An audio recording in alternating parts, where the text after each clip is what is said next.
Che, ja me n'he cansat. Avui toca parlar del valencià central.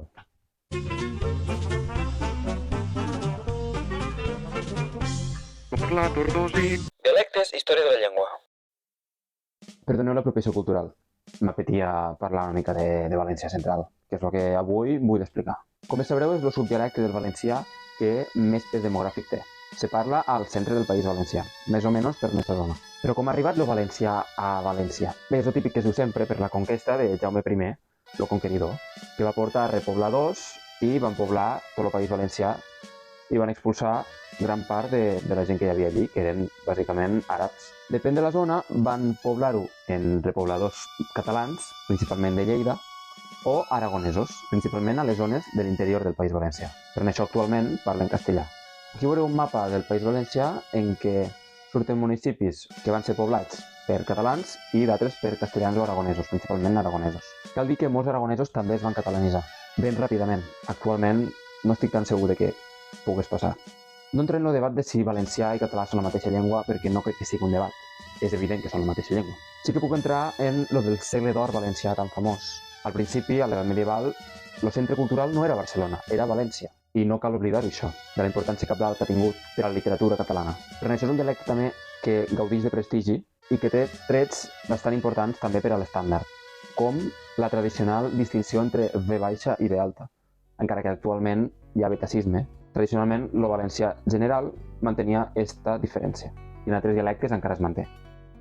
Tradicionalment se n'ha dit apitxat o que apitxen, i sovint s'ha dit que este és el tret definidor del dialecte. Aquesta denominació, apitxat, recentment ha sigut criticada per diversos filòlegs que creuen que és un terme d'origen pejoratiu, i és veritat. Fa referència a aquest dialecte ensordeix sempre les sibilants sonores. No és adient al que és un dialecte, ja que normalment el dialecte fa referència a una zona geogràfica, i això és un fet lingüístic. I si tenim valencià septentrional i valencià meridional, falta un valencià central, que és este. A més, critiquen que apitxat s'hauria d'escriure en TJ, ja que ve de pitjar. Pitjar. A més, també, tradicionalment s'ha dit que aquest dialecte és menys vàlid o que està molt castellanitzat per aquest fenomen de l'apitxament.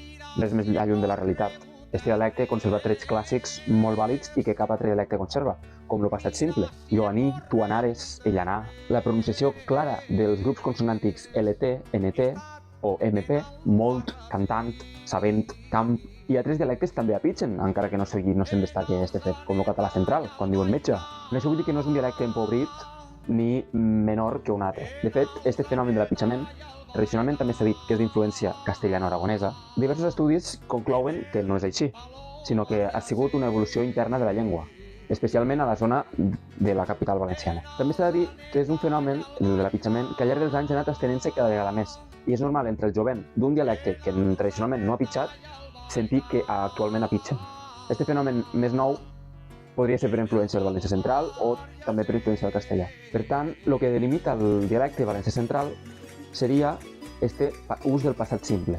També té trets prou curiosos d'esmentar, com són la caiguda de S entre E i A a final de mot, com per exemple dir vellea, perea, pobrea, riquea, l'ús del pronom se com a substitut de mos o vos, que també és present en altres dialectes occidentals. Per exemple, dir serrentem en lloc de mos rentem, o dir serrenteu en lloc de vos renteu.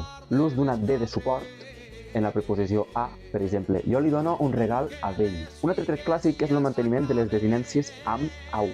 Digau, vulgam. No és general, però en molts de pobles del Valencià central fan servir una espècie de neutre de suport al final de mot. A veure si puc imitar. En lloc de dir mit, podríem dir mit. En lloc de dir crec, podríem dir crec. Més o menys. Un dels trets fonamentals del valencià central és la caiguda de D intervocàlica. Abaejo, caïra, una riguà, una cremà. De fet, d'aquí ve fideuà. Realment és fideuada, tot i que s'ha comercialitzat este nom. Lo plural en valencià és fideuàes, no fideuàs. Un altre d'estos trets que s'ha dit que és un tret clàssic és la R final. Parlar, carrer. Si bé durant l'edat medieval va haver un moment en què també van deixar de pronunciar la R i la van recuperar posteriorment. Per exemple, en alguns plurals la R ja no la diuen depèn de com, i depèn de la zona també. Se documenten en edat medieval les paraules com ara diners, sense R, que corroborarien este fenomen. I bé, fins així. Espero que us hagi agradat este vídeo i ens veiem pròximament en un altre vídeo. I feu-me el favor de parlar valencià a València, que per això estem. Adéu-siau. Matarranya magistral y la gran guerra del Ebre.